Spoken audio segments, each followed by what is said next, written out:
At eto na nga mga kababayan, Master Judea, nagbabalik na naman. Kumusta po kayo?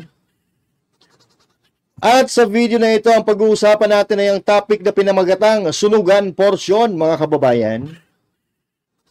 Dahil susunugin natin ang mga tuta ni Martin na nag-iyakan, koros sila sabay-sabay na para bagang inagawan ng kanilang mga almusal. Ito ay regarding sa impeachment ni VP Sara Duterte, mga kababayan, at pinapanawagan natin na pagsabayin na ang impeachment ni VP Sara Duterte at ni Marcos Jr. Pag-uusapan natin yan kasama ng iba pang mga balita na inilatag sa atin ng media, ng social media na may kinalaman sa ating pang-araw-araw na buhay. Pero bago yan, eto muna. Banateros ay hindi magigiba. Banateros ay hindi nag-iisa. Banateros ay kami walang iba. Banateros hanggang sa huli naming hininga. Yan ang banateros, walang inuurungan. Pag tama palakpakan, pag mali ay babanatan. Yan ang banateros, boses ng ordinaryong Pilipino. Banateros ay walang makakaawan.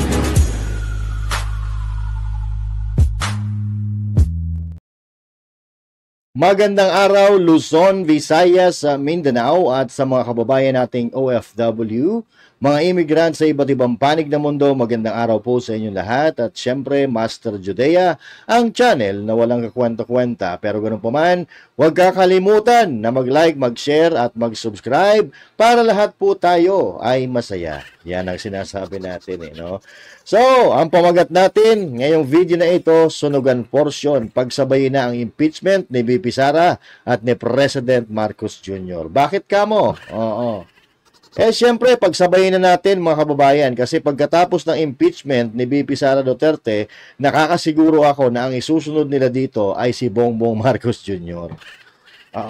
Para isang gastusan na lang. Isang gastusan kasi mag-impeachment tayo ngayon. I-impeach natin si VP. Gagastos, okay? Tapos, sa susunod, i-impeach nyo si Marcos Jr. Di, gastos na naman uli yun. Di, pagsabayin na lang natin. Kasi ganun naman ang mga balak nitong mga kaliwang grupo na ito. Mga kaliwang grupo na ngayon ay nakipag-tandem na, hindi ko alam kung paano ito nangyari, pero sila po mga kababayan ay nagbabanggaan. Ang kanilang mga salita ay nagbabanggaan. At ang kanilang mga taratitat na mga tuta ay nag-iiyakan ng sabay-sabay na animoy inagawan ng kanilang mga almusal. Alright. So, bakit pagsabayin na? Pagsabayin na mga kababayan, dahil ako nakakasiguro ako sa impeachment na ito, kung pagsasabayin man, mayroong matitira dyan. Okay? Mayroong mai-impeach at naniniwala ako na mayroong matitira na isa dyan. Okay? Kasi alam naman natin kung ano ang mga tunay na kaganapan na yung mga gawa-gawang kwento na paninira lamang. Nakakasiguro ako na si VP Sara mapapagtagumpayan niya ang impeachment na yan. So pagsabayin na natin, ha? Dahil nakakasiguro tayo, mga kababayan, na pagkatapos ng impeachment na ito, kung sabay man itong gagawin, ang matitira dyan ay si VP Sara Duterte. Okay? Gusto nga natin na matuloy yan. Okay? Gusto natin na matuloy ang impeachment na yan para matupad natin or makita natin yung sinasabi nga ni VP Sara Duterte na bloodbath. Yan. So, bloodbath ha. Ito ay tinatawag na marami ang mapapahiya dito. Marami ang magigisa sa sarili nilang mantika. At ngayon, mga kababayan, na nag-iiyakan na dahil pinuspone pa nga lang itong reading ng Article of Impeachment ni VP Sara Duterte. Nag-iiyakan na ang mga tuta ni Martin. Okay? Paano na kaya pag sinabi ni Chis Escudero na hindi na natin itutuloy ang impeachment? Para sa akin, ituloy natin.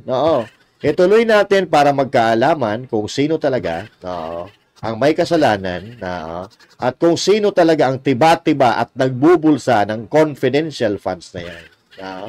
Biruin mo, mga kababayan, 125 million, kumpara natin yan doon sa 4 point something billion confidential funds ng Office of the President at isama na rin natin ang confidential funds ng House o yung Speaker of the House. So mga kapatid, ito yung nakikita natin na talagang sinisingle out lang nila si VP Sara Duterte dahil nako po, paulit-ulit na natin sinasabi ito na ang dahilan ng ginagawa nilang ito ay politika at ang 2028 election. Okay? Pagsabayin na natin para isang galawan na lang, isang gastusan, impeachment ni VP Sara, impeachment ni Marcos Jr., pagsabayin na para hindi naman lugi ang taong bayan. Diba? Kasi kung isa lang ang iimbestigahan natin, hindi naman ata tama yun. Okay? Hindi ata tama yun at parang mas exciting ata pag dalawa, pagsabayin ang impeachment ng presidente at ng vice-presidente. Diba? Ito kasi si Chis Escudero no? Si Chis Escudero, mga kababayan, ay medyo mapang-asar din Oo. Biruin mo na patamaan mo ang buong Kongreso at lalo-lalo na ang Speaker of the House, mga kababayan. Masakit sa puso 'yan, Masakit sa puso 'yan, hindi lang ng mga taga-kamera, kundi nung pinuno nila mismo, na si Martin Romualdez. Okay? So ito kasi mga kapatid, yung sinabi ni Romualdez tuloy, ni Chis Escudero na ikinagalit ng mga tuta ni Martin na makakaliwang grupo. Na pinagmulan ng kaguluhan, mga kababayan, na talaga namang araw-araw ay nakikita natin, nagigil at halos maputol na ang mga litid na mga taratita at na mga tuta ni Martin Romualdez, na alam naman natin na sila ay mayroong mga pag-uusap noon pa at may mga lumabas po na picture dyan. Nakausap niya itong mga makabayan member na Makabayan Black, and at the same time kausap din niya ang Malacanang, ang gobyerno. Kanino ka ba talaga, Martin Romualdez, sa gobyerno o sa makakaliwang grupo? Okay? Kasi parang namamangka ka sa dalawang ilog, Martin Romualdez.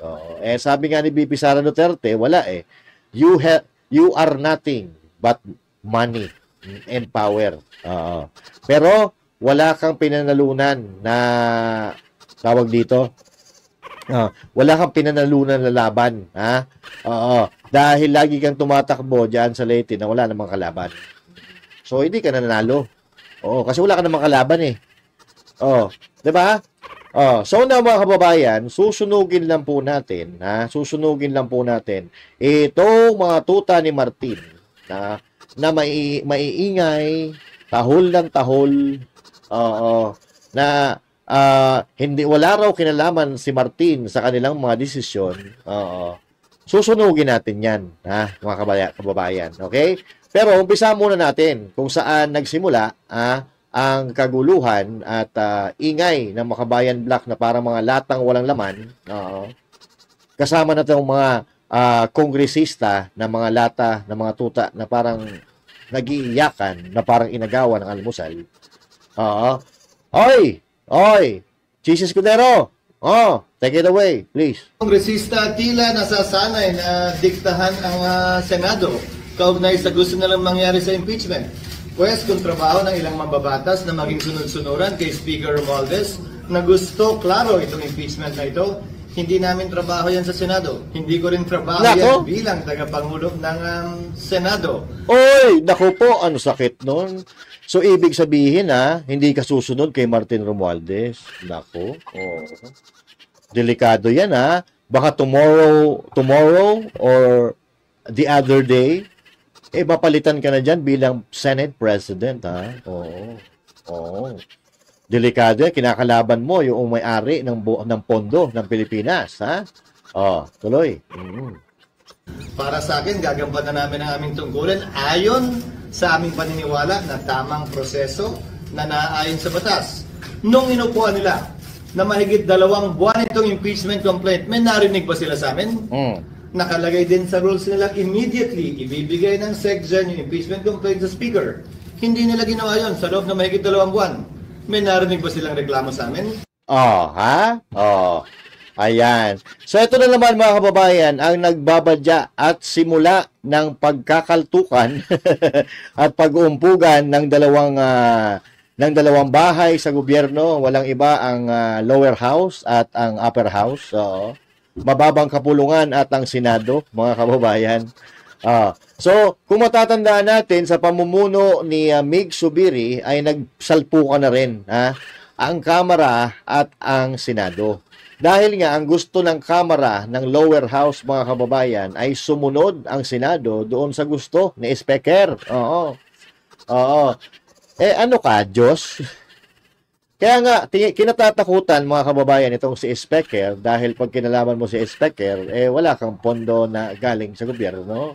Hindi po pondohan ang mga proyekto na binabalak mo.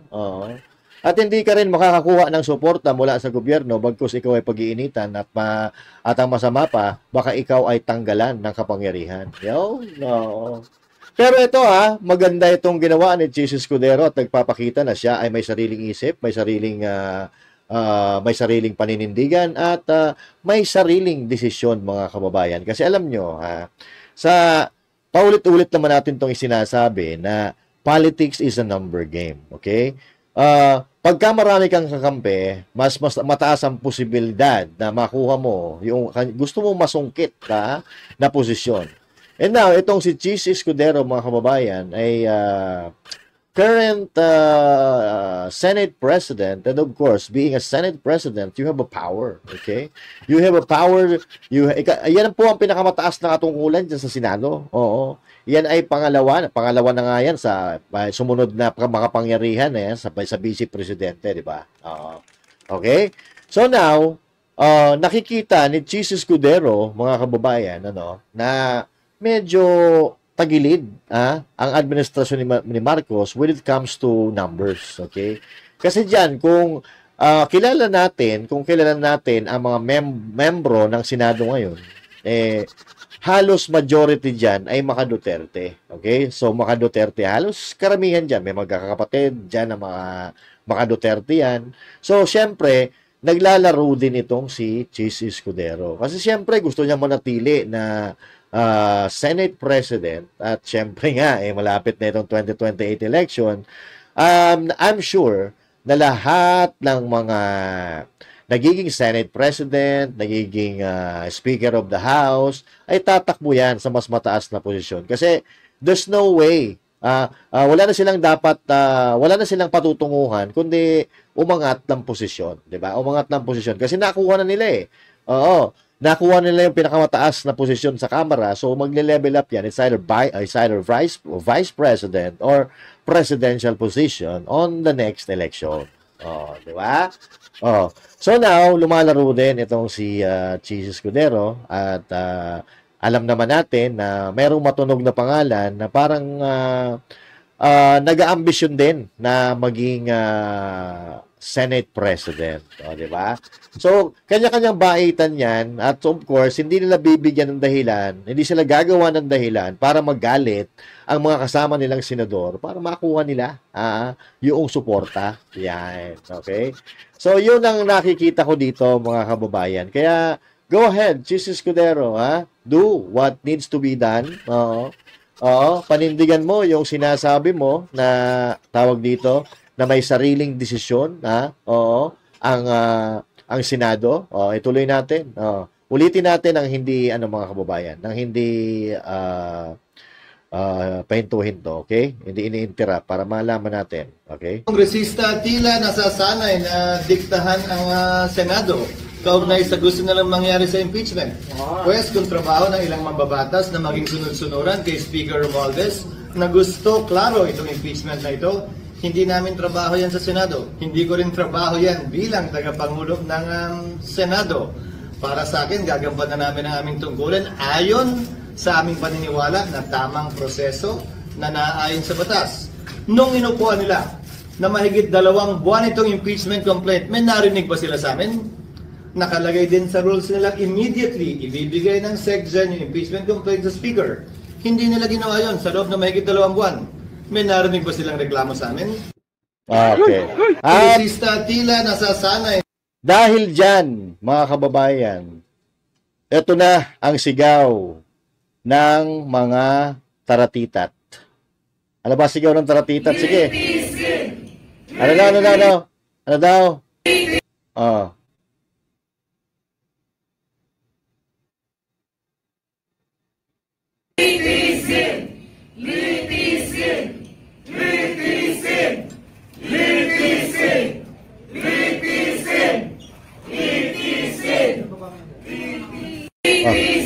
Oh, walang kaya kayo. Yun na nga lang sasabihin nyo, hindi pa kayo sabay-sabay. Oh. Oo. Sa cheering squad nga ninyo, hindi kayo sabay-sabay eh. Magkakaiba kayo ng under eh. Oo. Eh lalo na pag nagsama-sama kayo ng muno ng gobyerno. Oo. Alam nyo ito mga ito yung ano eh. Ito yung mga ibinasura na. Oh. Ito yung mga ibinasura na ng mga Pilipino na pilit tumatayo. Ano sinisigaw? Litisin! Litisin! Litisin! Litisin! Oh, ito kasi si ano eh, no? Ito kasi si Chis Escudero, ginulubuhay ng mga ito eh.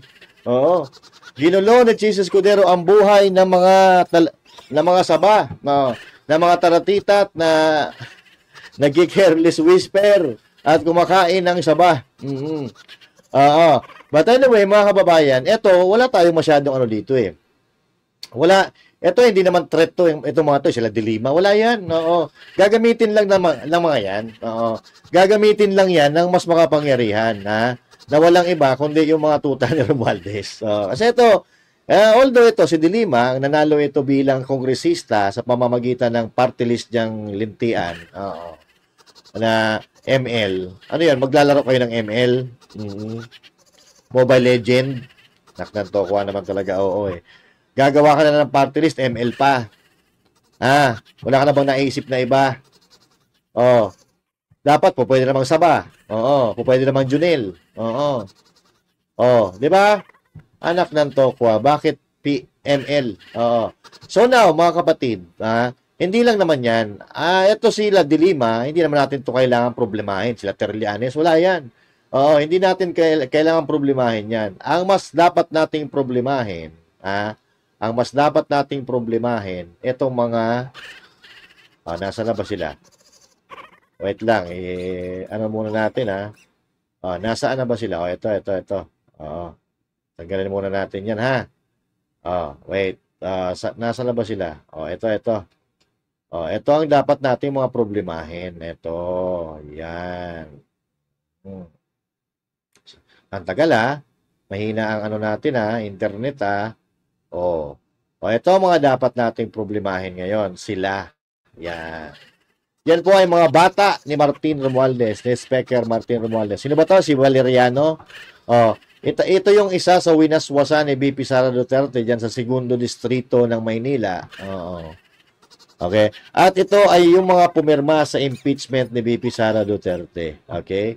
So, sumagot po sila doon sa bitaw, sa statement ni Chis Escudero na nasasanay ang Kamara na nagiging sunod-sunuran sa lahat ng gustong mangyari ng leader nilang si Speaker Romualdez. Yun naman ang sinabi ni Chis Escudero, di ba? At hindi madidiktahan ang Senado. Hindi mangyayari ang nangyayari sa Kongreso, hindi mangyayari sa Senado. At siyempre, bilang mga tuta ni Martin Romualdez na mga taratitat na sunod-sunuran talaga, ito po ang sinasabi. Nasaktan sila tuloy.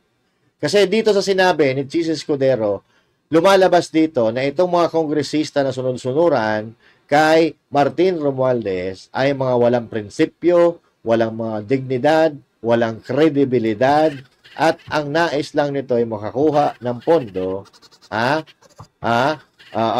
para, hindi ko alam kung saan nila dadalhin ng pondo.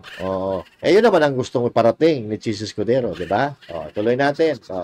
Valeriano, Let's Taong go. bayan, ako po yung representative ng Distrito ng Maynila. Distrito ng Maynila? Yun po yung boses ng Distrito ng Maynila. Ganyan pala. So yung boto ko sa Naniniwala ba kayo, Distrito ng Maynila, na ganito ang boses ng Distrito ng Maynila? Ganito ba talaga ang boses ng Distrito ng Maynila? Ako'y nagtatanong lamang po. impeachment, boto ko ng Distrito ng Maynila. At napatunayan naman yun nung nakaraang eleksyon, ako po'y nanalo muli sa ikatlong pagkakataon.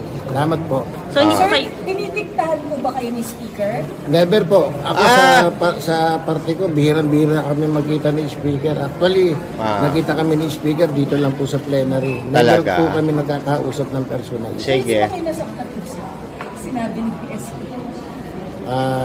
Pero hindi naman dapat ka onion skin pag nasa ganito kang trabaho. Pero sa tingin niyo, sir, hindi diversionary tactic na isisi kay Speaker Romualdez yung pong mga pagtuligsa kay Senate President Escudero sa antala sa impeachment proceedings? Hindi ko po alam, pero as far as I am concerned, yung move ko sa impeachment, yun ay ayon do sa dikta ng mga constituency ko. Ay, ang galing, oo. So, ang ginawa niya, kaya siya pumirma, kasi yun daw ang dikta ng mga constituents niya. Paano naging dikta? Pinuntahan mo ba sila sa bahay nila? Isa-isa ba sila pinuntahan mo sa bahay nila at tinanong mo na pabor ka ba sa impeachment laban kay Bibi Sara Duterte? Ganun ba yung ginawa mo at nalaman mo yung kanilang gustong mangyari? Kung ginawa mo yon, nagbahay-bahay ka, tinanong mo yung mga constituents mo, I'm proud of you. Pero kung hindi ka naman nagbahay-bahay, paano mo masasabi na yun ang dikta ng iyong mga constituents? Di ba? Pinaglolo ko mo naman kami niyan. Pagka ganon. Ano yun? Nag-text sa'yo lahat ng mga constituents mo. Mag-text kami sa'yo. Mag-chat kami sa'yo. Sige, gusto namin i-impeach si Bibi Sara. Ganon ba? So, ibig sabihin, mga kababayan, itong tao na to, mukhang niloloko tayo. Niloloko ang mga Pilipino, pati yung mga constituents niya, niloloko. Hindi ko alam kung sino kalaban ito. May kalaban ba ito? Kaya nanalo? Hindi natin alam. Ito pa isa sa mga taratitat ni Romualdez. Itong baklitang ito. Bakla ba to? Na masyadong maingay, no?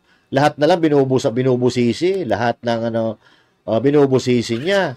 Bakit yung confidential funds ng amo mo hindi mo busisihin na bilyon-bilyon? Ito, pakinggan natin ang ni Girl. Girl, pasok! Ortega! Na ang speaker ay ang leader namin dito sa Kamara. He is our source of guidance and inspiration. Ay, inspiration. Pero sabi ko at the end of the day, nakaka-inspire pala pag ganon. Nakaka-inspire pala yon. Kung nakaka-inspire na yung ganyan, ano mangyayari sa bansa natin? Kung nakaka-inspire pala yung pagkulimbat ng nakaka-inspire pala yung paglalagay ng mga pera ng taong bayan sa ayuda, ano mangyayari sa bansang Pilipinas diyan? Nakaka-inspire pala yung mga blanco sa BICAM. Ano mangyayari sa bansa natin yan? Nakaka-inspire pala yung paggastos sa People's Initiative. Papaano Pilipinas niyan? Nakaka-inspire pala yung mga insertion na billion sa pondo ng gobyerno. Ano mangyayari sa Pilipinas diyan? 'Di ba? Nakaka-inspire pala tuloy mo. andyan po ang Constitution at kami po ang mga congressman, meron naman po kami kanya-kanyang pananaw, meron po kami kanya-kanyang opinion. At ganon? Gaya po ng opinion ng mga counterparts namin sa Senate, nire-respeto rin po namin sila at dapat respetuhin din po nila yung opinion namin. Ay, respeto. Okay. Alam pala niya yung salitang respeto. Oo. Pero parang wala siyang respeto sa pangalawang Pangulo ng Pilipinas.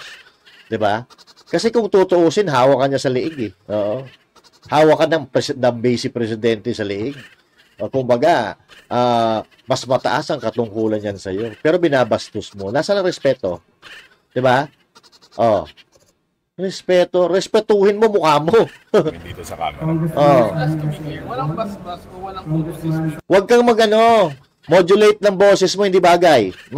Dapat yung mga ganito. Dapat yung camera. Ano yung gagawin ng mga congressman? Parang ganun yung implication. Parang inuutosan mo puro on speaker yung mga congressman. Wala pong inuutos sa amin si Speaker. Push yung try. Wala. Syempre. Oo. 'Di ba? Alam nga naman umamin ka. Alam mo naman umamin ka sa bintang sa'yo na mapapahama ka. Syempre, hindi. 'Di ba? Kahit naman ako Oo, hindi ako aamin. Oo. Pag umamin ako, paktay ako. Oo. Pag umamin ako, wala ko pondo. Oo. 'Di ba? Tuloy. And it also undermines sa parang si speaker lang yung may gusto ng impeachment. Hindi naman po ganun. Sabi ko nga, Hindi ba? may kanya-kanya pong pag-iisip ang mga congressman. Oh. At siguro naman po, hindi naman po tatagal ng ganyan yung mga kasama natin dito sa camera. Camera ako ng Hindi tatagal sa camera talaga. Kasi ang utos siguro sa iyo, ito sasabihin mo pag nasa harap ng camera. Laging camera, yung paalala sa iyo, pag nasa harap ng camera ganito. Kaya yan lagi lumalabas sa bibig mo. camera. Ang dami kasing camera. Talaga. Sige. Hindi naman po tatagal sa, kanya-kanya po kasing districts. Hindi naman po magiging seasoned politicians yan kung the mere na susunod na lang po sila sa isang batas. Kailangan po ang decision natin at the end of the day nanggagaling po sa mandato ng taong bayan. At sabi ko nga, Mandato ng yung comment ko taong bayan naman pala So, sa taong bayan pala sila sumusunod. Pero ang sabi ng taong bayan, 50%, against sila sa impeachment kay BP Sara Duterte. Pero ngayon, ang gusto niyang ang sinasabi niya, sumusunod naman kami sa kung anong gusto mangyari ng taong bayan. Utang ina. Niloloko niyo ba kami? Niloloko niyo ba kami? Kung siguro yung mga uto-uto na mga followers ninyo na mga umiidolo sa inyo, mauuto nyo. Pero wag kami. Okay? Hindi raw sila sunod-sunodan sa kanilang speaker. Okay? Bakit naman ganito? Bakit naman ganito ang nangyayari sa atin? Ito pakita ko sa iyo bakit ganito ang sinasabi ng mismong kakampi ninyo? Ito pakinggan po natin. Ito. Wait lang. Pasok muna natin. Salita na po mula sa loob. Ayon po ni Representative Toby Tiangco, may nangyayaring suhulan at pananakot sa Kamara noon para lang pumirma sa impeachment. Galing. Sunog! Sunog ang batok ng mga kongresista na di umano hindi sila dinidiktahan. Tuloy. Si Toby Tiangco mismo ang nagbunyag na may ilang congressman na tinakot at sinuhulan para lang pumirma sa impeachment complaint laban kay VP Sara. Nako. Ngayong lumabas na po ang katotohanan, sumabog rin ang reaksyon ni Senator Amy Marcos. Ayon sa senadora, panahon na Ito naman, lagi naka-extra din. Sige. daw po para'y basura ang impeachment. Siya na daw po mismo ang magwi-witness at magsasampa ng kaso sa Korte Suprema. Kung may pananakot at suhulan sa likod ng galawan na ito, hindi na po ito demokrasya. Gawin mo, Amy Marcos. Puro ka rin salita Para kang kapatid mo lang din Para kang kapatid mo lang. Puro ka rin salita. Ano sabi nito? Noong sa post niya, we will bring home PRRD. Walang hiya. Nakauwi na siya si PRRD, nandun pa rin sa dahig. Dapat, ang sinabi mo doon sa post mo noong nakaraan, we will bring home PRRD in 2031. Dapat ganoon ang sinabi mo. Kasi nag-aakala yung mga Pilipino, kaya ka nagpunta doon, at nag-statement ka na doon, we will bring PRRD home. Pag uwi mo, kasama na muna si PRRD. Nakabalik ka na ng Pilipinas, si PRRD nandun pa rin sa dahig. Wala rin kwenta yung pagpunta mo doon. Show off ka lang doon. At hindi ko, mamaya may papakita ko sa inyo, mga kababayan, na parang, tingnan natin, ha? Isa na po itong scripted na ginagamit ang kapangyarihan para sa personal na interes. Mga kababayan, may nagsalita na po mula sa loob. Ayon po ni Representative Toby Tiangco, may nangyayaring suhulan at pananakot sa Kamara noon para lang pumirma sa impeachment. Si Toby Tiangco mismo ang nagbunyag na may ilang congressman na tinakot at sinuhulan para lang pumirma sa impeachment complaint laban kay VP Sara. Di ba? Napanood na natin yan paulit-ulit. Ngayong lumabas na po ang katotohanan, sumabog rin ang reaksyon ni Senator Amy Marcos. Nako, ang plastic nito. Oo.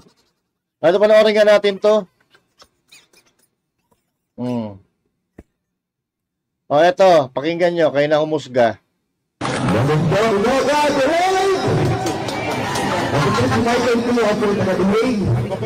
Ang bahay po ay 5 kilometro lang ang nawala sa kanyang tatay. Nung unang araw, doon po kami nagkakaroon ng napakaganda ng panahon. Thank you. Ha? Araw-araw po kami nandun.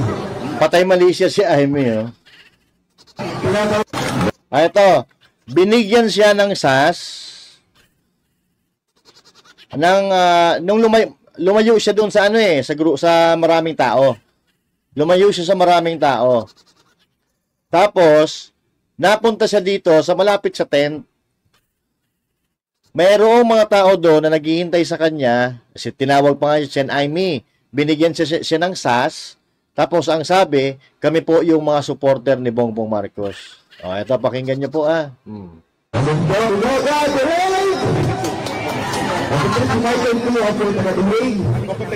bahay po ay 5 kilometro lang ang nawala sa kanyang tatay. Nung unang araw, doon po kami nagkakaroon ng napakaganda ng panahon. Thank you. Araw-araw po kami nandun. Yan. So may mga supporters pala ni Bongbong dyan sa The Hague na paisa-isa. Nagmamanman. Ay, wow. So kayo dyan sa The Hague, mag-iingat kayo. Personally, I can't speak for everyone else, but mag-iingat kayo kasi mukhang napapasok kayo dyan. Mukhang napapasok kayo ng ahas. O, isa pa. Ang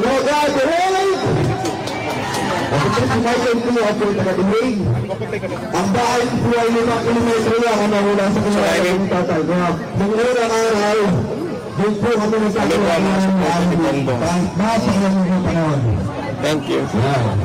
Sila daw ang mga supporter ni Bongbong. Tapos patay mali siya si Amy. Hindi siya sumagot. Hindi siya sumagot kasi baka mamaya pag sumagot siya may makarinig sa kanya. Ang problema,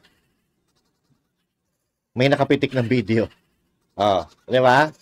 Kaya ako, nako po, hirap na hirap akong kami na paniwalaan ito si Amy Marcos eh.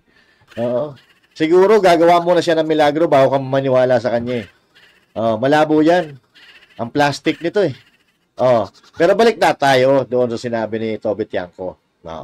Sabi kasi ng mga kongresista, yung dalawa particularly, yung pinakinggan natin kanina, na hindi sila sunod-sunuran kay Martin Romualdez. Pero ang sabi ni Toby Tiangco, mga kapatid, ay dahil doon sa mga project na ipinangako, dahil doon sa mga cash na ipinamimigay, kaya sila napilitan na pumirma sa impeachment complaint laban kay VP Sara Duterte, which is, alam naman natin noon pa yan, di ba? Alam naman natin noon pa yan na mayroon talagang, may abutan talaga, nagkaabutan talaga ng pera, nagkapangakuan, ng proyekto. Itong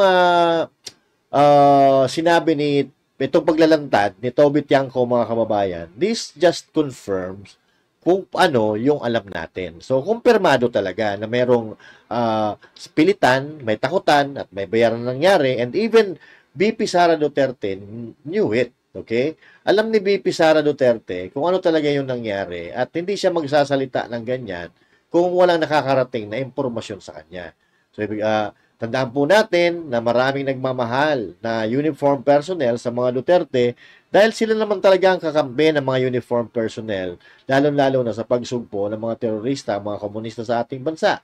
So, mayroon at mayroong magmamalasakit dyan at mayroong magsasabi kung ano ang nangyayari, lalo-lalo na kabulastugan na nangyayari sa gobyerno, makakakuha niyan si VP Sara Duterte.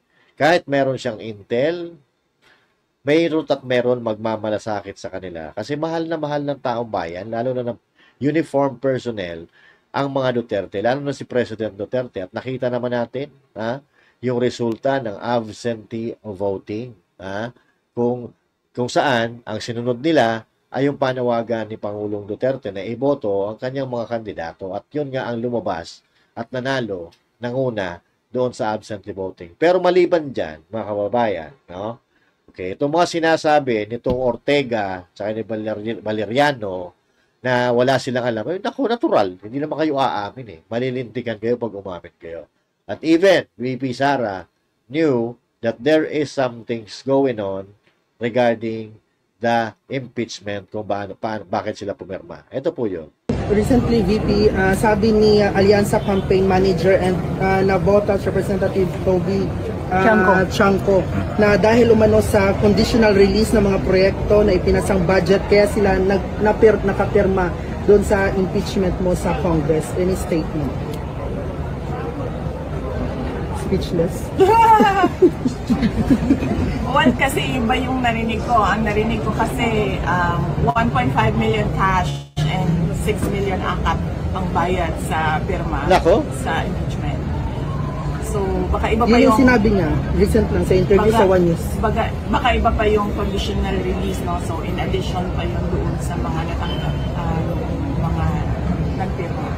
And, totoo din naman yun, public record din na makikita ninyo na yung mga hindi pumirma, zero talaga yung budget. But more than that, alam nyo, hindi dapat nagkakaroon ng budget ang mga congressman kasi that is pork barrel. Hindi sila dapat nagkakaroon ng apportionment doon sa projects ng executive department kasi ang trabaho lang naman ng congressman ay gumawa ng batas. Hindi siya pwedeng kumuha doon sa budget ng mga departments natin. So, madaming irregularities and malamang yan din yung protesta ng pagkaraniwan na mga tao na hindi nagagamit ng maayos yung pera ng bayan. VP, sinabi din ni Toby Chanco na nabawasan daw yung boto ng kandidato ng mga alyansa dahil nga ito nga sa impeachment report na inilabas ng Kongreso. Yan ang hindi ko masasabi without a study. Baka merong access sa study si Congressman Toby Chanco kaya niya nasabi ng ganyan. But hindi ko masabi yan. Kung yan ba ang rason kung bakit pangit ang resulta ng mga senators sa alyansa. So yun, mga kababayan, and even babae sa Zamboanga del Sur. Bayan, si Jessica naman, ang ingay mo, Jessica. Ako kasi nga, matangos na yung ilong ko. Wait lang. Jessica talaga. Si VP Sara nga ilagay natin sa screen, huwag si Marcos or si ano. Ang pangit ng mga mukha niya ni. Ito si VP Sara ang ilagay natin dito. Okay. So yun, mga kababayan, yun po ang patunay ng mga sinungaling itong kongresista. Okay? Dahil sinasabi nila, hindi sila dinidiktahan, pero sabi ni Toby Chanco, tinakot at sinuhulan ng pera, and VP Sara, sinasabi na may nangyaring ganyan, so kumpirmado. So sino pa maluloko nila ngayon? Diba? May maluloko po ba sila? Hindi ko nga alam kung bakit nanalo pa itong mga kongresista na pumirma doon sa impeachment ni VP Sara Duterte. No? Diba? So, kasi kung pumirma ka, automatic mga kapatid, may natanggap ka. May natanggap ka at ang tawag doon, pork barrel. Ang tawag doon, suhol. Kasi ang Kamara, ang mga kongresista, hindi dapat nakakahawak ng pera ng gobyerno yan. Sila ang nag-legislate ng batas. Sila ang gumagawa ng batas, pumipirma, nagre-release ng budget, pero hindi dapat po sila nakakahawak ng pera. At ang sabi ni VP Sara Duterte, ang tawag doon, pork barrel. Kaya ngayon, paulit-ulit na natin sinasabi to mga kababayan na may nakakausap nga tayo ng mga kongresista. kahit yung pumirma, na gusto nilang ma-impeach si VP Sara Duterte para hindi sila mabalikan. Hindi sila mabalikan sa pamamagitan ng pananagutan nila sa pamilya Duterte, lalo-lalo kay VP Sara Duterte na ipinagkanuluri nila. Ang akala natin, si President Duterte lang ang ipinagkanulo ng gobyerno ng Pilipinas. Ipinagkanuluri nila si VP Sara Duterte sa pamamagitan ng pagbabayad ng pirma para i-impeach siya. Isa rin pong uri ng pagkakanulo yun, pagtatraidor. So yun po ang tawag doon. Kaya gusto ng mga kongresista, lalong-lalo na yung mga makakaliwang grupo, dahil sila ang unang tinamaan sa mga pulisiya ng mga Duterte. Naubos ang mga lahi nila, naubos ang terorista, naubos ang mga NPA, dahil sa mga Duterte at sa tulong na rin ni Pastor Apollo C. Quiboloy. Kaya yan ay mga gigil na gigil sa mga Duterte. At syempre, dahil gigil na gigil sila sa mga Duterte, gagamitin yan ng mga tao na may balak tumagal sa kapangyarihan sa gobyerno para hindi makapasok si Duterte sa panguluhan sa 2028. Nagsasabuatan sila, pero ang pagsasabuatan nila, mga kababayan, ang nakikinabang dyan ay sila-sila lang, pero ang taong bayan ay apektado dahil yung pera na dapat mapupunta sa mga Pilipino, napupunta sa pagbabayad nila para sirain, durugin, sirain ang kredibilidad ng mga Duterte at noong mga nakikita nila na magiging kalaban nila sa darating na eleksyon. Malinaw na malinaw pa po sa sikat ng araw yan, mga kababayan. Kaya nga, yung 3 taon, napakatagal pa doon, pero wala tayong magagawa. If that's, kung yan po ang inaalay sa atin ng panahon ng Panginoon, wala tayong magagawa. But now at least, nalaman natin kung sino ang tunay na may pagmamahal sa bayan, pagmamahal sa mga Pilipino, at may malasakit sa ating bayan, sa kalikasan, sa taong bayan, at higit sa lahat, sa watawat ng Pilipinas. Mga kababayan, magkita-kita po tayo muli sa susunod na video. And once again, this is Master Judea. God bless you all and to God be the glory. Magandang araw po sa inyong lahat.